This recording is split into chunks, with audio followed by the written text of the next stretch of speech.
Over a couple of days, as many as 52 countries are going to be arguing before the International Court of Justice on the Israeli occupation of Palestinian territories.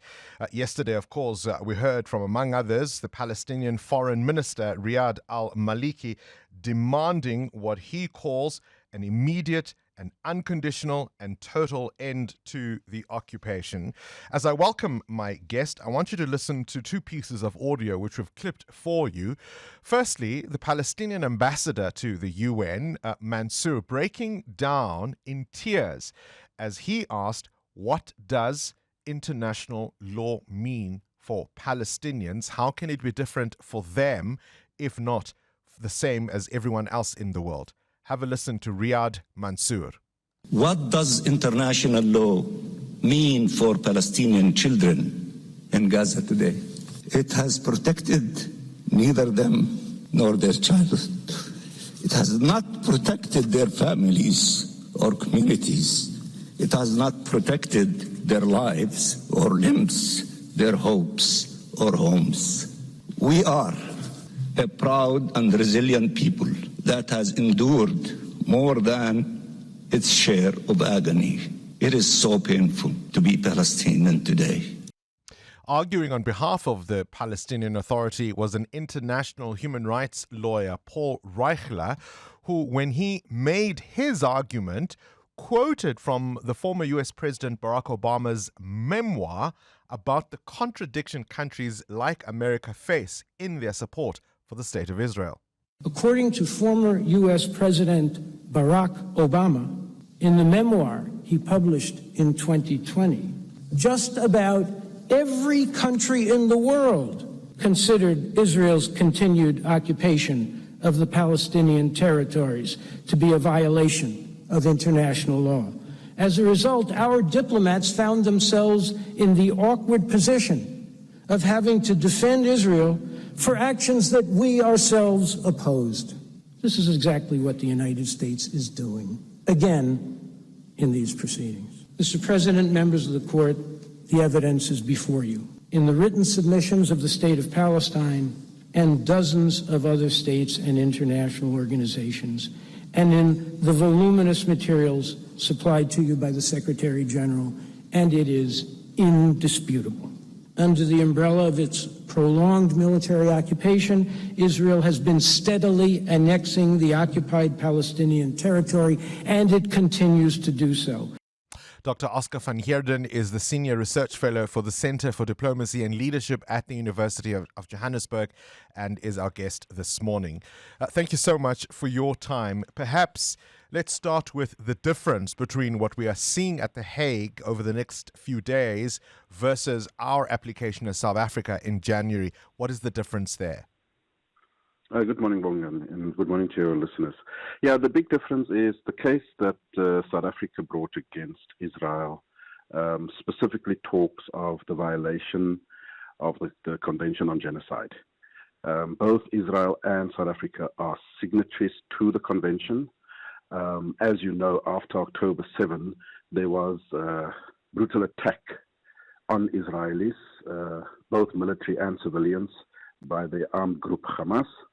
And that then triggered a response by the Israeli government, which is now in its fourth month almost, having killed more than 29,000 people in Gaza. And because of the indiscriminate killing of women and children, among others, South Africa then thought it important to take Israel as a fellow signatory to the International Court of Justice to say that indeed they think Israel is presumed genocide. Then, as you know, ruled in favor of that and said indeed it feels that there are plausible genocide happening and that Israel must stop their offensive, the killing of Gazan Palestinians and so forth, the trauma, the displacement, and allow humanitarian law, none of which Israel has complied with. So that's the South African case. This case currently before the ICJ, and those rulings, I might add, Bongani, that ruling is binding on the Israelis. In other words, the United Nations Security Council needs to discuss measures of enforcing what the court has ruled. That's what we mean by binding. This case, however, is about the occupation of Israel on the Palestinian territories, particularly the West Bank, East Jerusalem, and of course Gaza. The outcome of which is not binding. I think it's important that the listeners understand that. But even though it is not binding, the moral authority of the World Court is such that a number of member states that are signatories to the UN Charter will, of course, take into consideration the advisory note that the court will rule.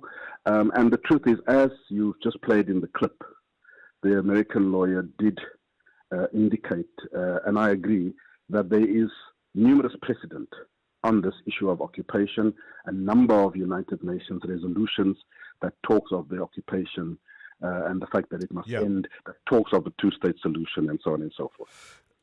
At a casual glance, a layperson may ask you, what is the point of all of this? You talk about the number of UN resolutions, you talk about the moral authority of the ICJ, and in the context of what should have been a binding ruling, very little has changed, despite the court saying there may be plausible, or at least a plausible case for genocide, notwithstanding, of course, that it did not call for a ceasefire.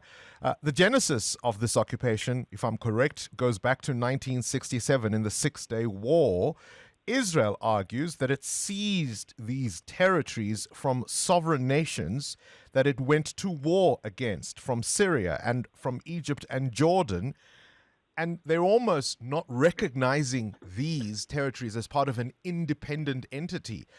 It's all very complicated, but what is the point of all of it if ultimately it's been the same old story since 1967? Yeah, I think the point, Bongani, is that in terms of the UN system, the Palestinians and others have realized that Israel enjoys the unequivocal support of the United States of America. In terms of the UN system, whether there's resolutions in the General Assembly, whether there's resolutions at the UN Security Council, America is always there to veto and to defend Israel.